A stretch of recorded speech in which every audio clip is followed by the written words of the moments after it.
Hey everyone, welcome back to the Trauma Cycle podcast, an exploration of mental health, trauma, and healing through the vehicle of music, stories, and faith. I'm Nick. I'm Derek. Trauma Cycle is an album that I wrote and released to process the trauma I experienced during my gruesome and aggressive treatments for stage 4 nasal cancer. Now, by God's help, I beat the cancer and I'm working to beat the PTSD that followed. And in this podcast, we're going to be listening to the whole album, one song each episode, discussing the painful stories behind the songs, looking for common threads that we may all relate to, and finding the ways that God heals and may still want to heal. And I want everyone to know that you don't have to be trapped inside the trauma cycle.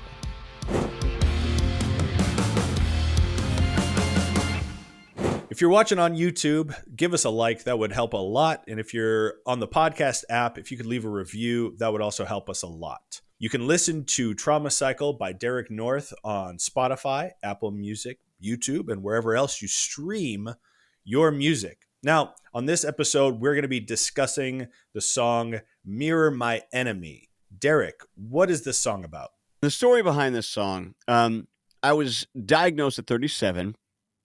And I was in the hospital, kind of at the deepest part of the treatment. It was all chemo and radiation. There was no surgery, so they were just poisoning and burning it out. And I was super sick. I got to the hospital, and they were making me walk up and down the aisle to get some exercise. But I was so emaciated and thin, I couldn't walk on my own. So I had like a 4-legged walker, and I had, multiple IV, stands. And I think my wife was rolling one IV stand and my nurse was rolling one. And I'm, the classic cancer, hairless, thin, shuffling down the hallway at night. In the end of the hallway, there's a bunch of windows that were acting like mirrors, and they were reflecting my own image back to me. So as I'm shuffling down the hallway, I look up and I see this broken, emaciated, sad little man shuffling towards me. And I remember thinking, who is that? And then I realized, oh, that's a reflection, and that's me. And that just pierced me to the core. And I couldn't believe that's what I actually looked like. And I wanted to deny the reality of how sick I actually was. So this song is me personifying a mirror and arguing with it to stay in the denial that I was actually as sick as I really was. It's powerful. Well, let's take a listen. This is Mirror My Enemy.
me true. You only show me lies. Nothing but trickery and deceptions. You are not trustworthy. You are two-faced and false. There is nothing that you can show me that I will believe.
Well, dang.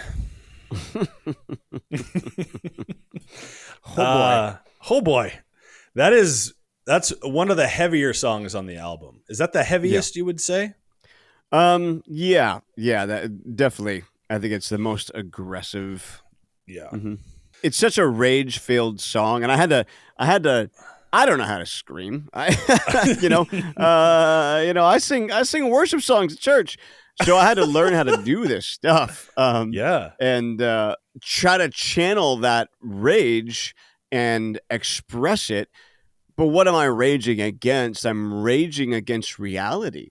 Yeah. And what an exercise in futility that really is. The whole entire song is really all these different elements, the sounds, from starting off with the solo. It's so disorienting, right? You're seeing this vision of what is this? It's so, and then the vocals behind the chorus have such a ghostly chorus effect that's like kind of like a siren, like, oh, you can't believe that, whispering lies. And then the bass in verse 2 has kind of this echoey, right? So all of it points to the unbelievability of what you're seeing right now. I mean, was that intentional? I'm sure it was, right? Well, that's what you do. I don't know. I like I said it before, I love listening to people interpret music in their own way. So much stuff just comes out of like, oh, that'd be cool. I'm writing stuff. It's like, I don't know. Hey, that's cool. Do that. And then I hear other people listen to it for the first time together, and they come up with, their own sort of mental pictures and feelings. It was just supposed to be angry and cool. I had to buy new guitars for this project because all the guitars that I had were like jangly and chimey, and they were like Strats for church, and I needed like some guitars, and so rock guitars. So I bought a new guitar, like a Gibson, like an Epiphone, and a cheap Les Paul, and it just feels like rock music. Just feels like Guns N' Roses. It's like you just got to write that kind of stuff. So I just wanted to write hard, angry, fast, for me anyway. Hard and angry and fast, and what comes out of it. Another part that I love though is that there's a classic cowbell. Got to put that classic rock and roll cowbell in there. And then my son Levi played the cowbell. So Levi's playing the cowbell. If you listen for that, that's Mr. Levi playing the cowbell. More cowbell. That's what we need. More cowbell. So when did you have the idea for this song? What part of your recovery did you have the idea for, like, specifically this memory? Like, oh, I'm going to make a song about this. Yeah. So this album, like, it happened in phases. I had started writing a couple of songs to process the darkness, and then I didn't want to do anything with the album. They were just for my own, like, processing. And then I started to feel like maybe I should actually do this project for real. And I maybe, I don't know, I had 5 songs or something like that. I hadn't written everything yet. And I needed to upgrade my gear because I didn't have the right gear to pull off the type of sound that I was looking for. So I had to modify guitars and buy some new guitars and effects and things like that. So when I bought this guitar, this new Epiphone Les Paul, I sat down and started playing, and it was just like, things are coming out. I kind of started coming out with the riff. Okay. The riff came first on this one, and it just, felt dizzying. And especially that riff in the bridge, and it's kind of like spinning and tripping, and it made me feel anxious and angry. And I was like, I just all of a sudden I felt really angry when I was writing it, and I felt this rage kind of like coming up inside of me, and it was unplugged. I was sitting on my couch. I'm not even plugged into any effects, and I'm feeling shaky, and I'm feeling angry. And then I just started feeling like, I can't believe this. I can't believe that this is my life, and I was maybe a couple of, maybe 2 years out, 3 years out from the treatment. So this was a while. This was a while after that event. And I was so angry because I had all of these, I had gotten so sick that I couldn't process my emotions anymore. And so a lot of my emotions got stuffed down. And so they were coming out for a couple of years, sort of processing them retroactively. And so I had this anger come out just by sitting on my couch, playing this riff, this anger about the injustice of it all, how it wasn't fair that I got sick. And then I started seeing myself in the mirror again, in those reflective glass. And that picture of what I looked like it came back to haunt me. And so it came back fresh, and it was like happening again. And that's who I was. And I was crying, and I was angry. And even on being like physically healthy, I started to say, that's not me. That's not me. That wasn't real. That didn't happen. That wasn't me. And I was like, wow. I'm a couple of years out. I'm still denying the truth of how sick I was. Wow. And so I had to take this sort of like the characters in the song. I had to write that I'm accusing the mirror of lying to me. You're lying to me. That's not true. And that was my way of accepting the truth of how much damage this trauma had done to me. And how deep it went. Yeah. And as soon as I started acknowledging that, then I could get down to those deep levels. God could get down to those deep levels of my heart. And that's where just so much more gunk was. Emotions that were left unprocessed, all of these things were just buried deep inside me because I had refused to look at them. So I had to, in this song, call out my own denial against the truth of how sick and injured I was in order for me to get past being sick and injured and to start healing again. Well, yeah. Acceptance. You can't move past it without accepting it first. Right. Well, man, I'm glad you sat down and started writing that riff. All right. Well, I'm curious about a certain line in the song. You say "God forsaken." What do you mean in that line? So I have chosen every line in all of these songs very carefully. My Christian faith is super important to me. My relationship with God is super important to me, and so in this line, it's not flippant. It's chosen on purpose, and I think the idea is, in my denial, this character in the song, in my denial, even though I'm in reality, I'm just going to pretend that it's a nightmare. I'm going to pretend that it's a fantasy situation because the reality was too much for me to handle. So I'm going to pretend that this is just a terrible scenario that the mirror is actually conjuring up. The mirror is somehow, transporting me into this alternate nightmarish dimension. Mm-hmm. And it's so terrible and it's so false that God is not present in this. It's so terrible that God isn't here bringing any of his goodness. But I'm denying the truth. Yep. And I'm not in a falsified nightmare. I'm really in the real world, but God is really present with me. So even though I say I'm in this God-forsaken dream, well, it's a dream in which I'm imagining that God has abandoned me or that he's not present because I can't feel his goodness in the moment because my pain is so severe and I'm not experiencing maybe the hope that I think that I should be experiencing if God is with me. And that must be the mirror's fault. But in reality, God was with me the whole time.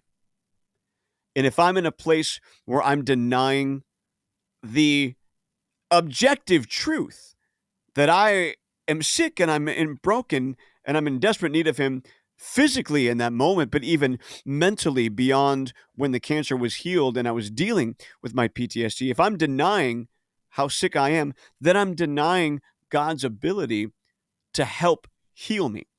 And so I use the word God forsaken, but God, I was never forsaken by God in my nightmare scenario. That's what I assumed the mirror was showing me. But in truth, God is with me. God was with me. And God is and can be with you to provide hope for wherever you are at as well. Yeah. Yeah, this pervasive lie that everything is against you, everything is broken, God, even God has forsaken you. That's powerful, man. And I'm glad you made it through that. I'm glad you wrote this song. I'm glad you processed through it, and you can look back and say, as much as it hurts, right, to look back and go, yeah, that was me. You made it through, and that's not me anymore. Mm-hmm.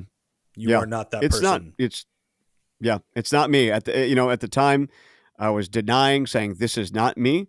But the beautiful thing about being committed to exit the trauma cycle, and being committed to heal, even though it's harder than staying in the pain, and being committed to the objective truth of where your illness or injuries are, or the objective truth that there is hope outside of you, allowed me, can allow you to say, that's not me anymore because I've healed. Going back to the broken arm deal, like if you just think, oh, I'm a broken arm person. Oh, I'm a broken arm person. Well, yeah, because now it's stayed broken and you're not dealing with it. You don't have to be a broken arm person. Right. You don't have to be a broken arm person. You don't have to be a broken mind person. Yes. There is healing available. There is hope always. Yeah. And it does take a commitment to the truth, to look our pain right in the eye and say, I have to walk through you with the help of family, friends, with the help of God, with the help of a medical professional, through counselors, whatever. But I have to walk through the pain and be committed to the truth of the pain. I can't pretend my broken arm's not there. I gotta be committed to the truth of the broken arm so that that pain can get healed. All right. So last week we talked about the song Healing is Harder, and that had a lot to do about like your identity, finding your identity in the pain. And it seems like this one has some identity markers as well. Yeah. I like, there's a couple of these songs that have they're like thematic couplets. They tie well, or they tie into each other. And, my friend Eric helped me think through the album order, and he was seeing a lot of these story threads, where I was just looking at it mostly as how does the music flow from one to another? He was thinking more, how do the stories flow? And so that's why this one ended up in the third spot after Healing is Harder. Yeah, like we said, that Healing is Harder is all about how trauma shapes your identity and how you want to stay there because it's familiar. And I think this follows very nicely, because to deny the truth is to be willing to stay inside the pain and to deny the truth that, oh, I feel safe by staying in the pain. Well, you don't really. It's scary and it's terrible staying in the pain, and you need to move beyond it. And letting denial shape our identity is such a dangerous place in so many areas of life. In dealing with mental health, absolutely, but in any other area of life, excusing the truth and pushing away the truth and letting those other things shape who you are is a really dangerous way to live your life. And it will always really lead to sadness and tragedy and definitely keep you from flourishing in your life. Well, tell us a little bit more. So you're looking at this ghastly vision and you're wrestling with reality. Yeah, tell us a little bit more of that. Yeah, I think taking it back to the idea of being trapped inside of a trauma cycle, where healing seems harder than staying in the pain, we have to be committed to truth, to the truth of who we are, where we are at, but even committed to truth beyond ourselves, external to ourselves. And when I saw this reflection of myself in the mirror, it was too much to take. What I saw looking back at me did not match my internal perception of me. That's not who I was. Like, I know I'm sick, but like I'm not that. Like, that's like a guy who's looks like he's about to die from cancer. Like, that's not me. That's not me. That's not me. So the song is me processing the shock of that image, to see yourself in such a decrepit, sad state. And if you've ever experienced illness of that magnitude, you know what I'm talking about. It's really hard. Or maybe you've suffered disfigurement in some other way as a veteran or something else. And then what I look like now, well, that doesn't match who I feel like I am. Yeah, so I wrote the song to deal with my denial at the time. I was denying who I was. But I think that carries on into the healing process after that initial hospital stay, because there was a point where I was unwilling to look at the truth of how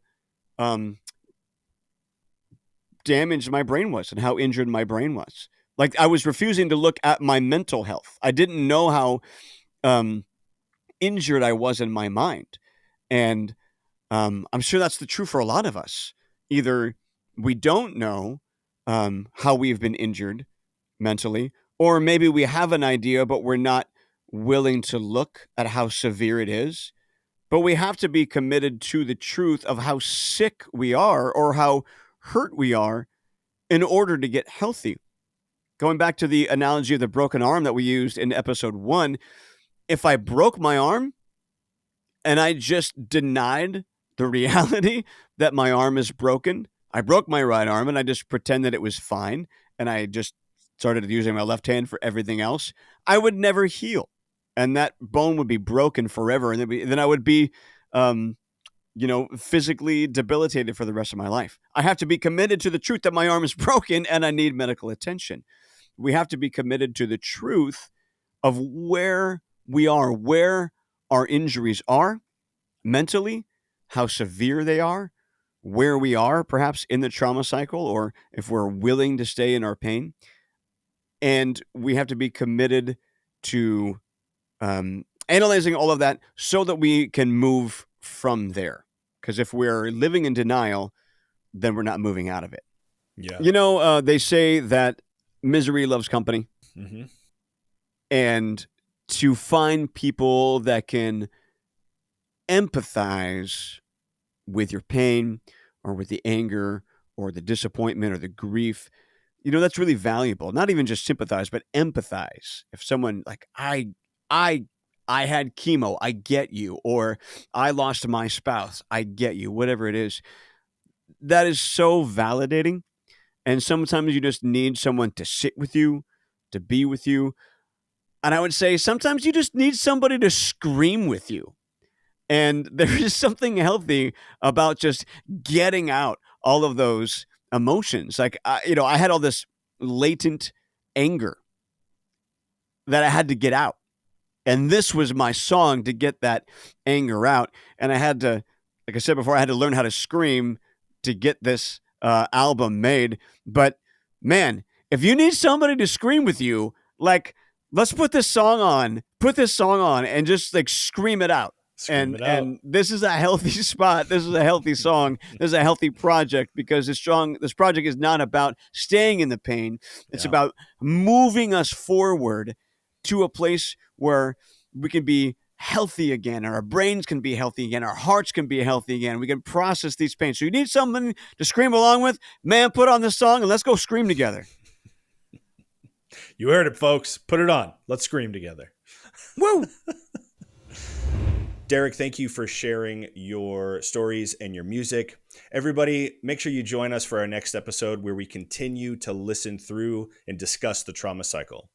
And also, you can listen to Trauma Cycle by Derek North, that's that dude, on Spotify, Apple Music, YouTube, and wherever else you stream your musics.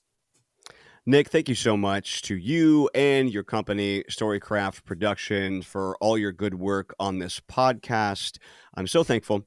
Everybody, be sure to check out Nick Casucci and Storycraft Productions on Instagram and YouTube. Thanks, D-Rock. And thank you to everybody that spent some time with us. Hey, before we go, if you know anybody that's hurt or could maybe be helped by this music, go ahead and share it with them. That's why we're doing this whole thing, so people can hear about it.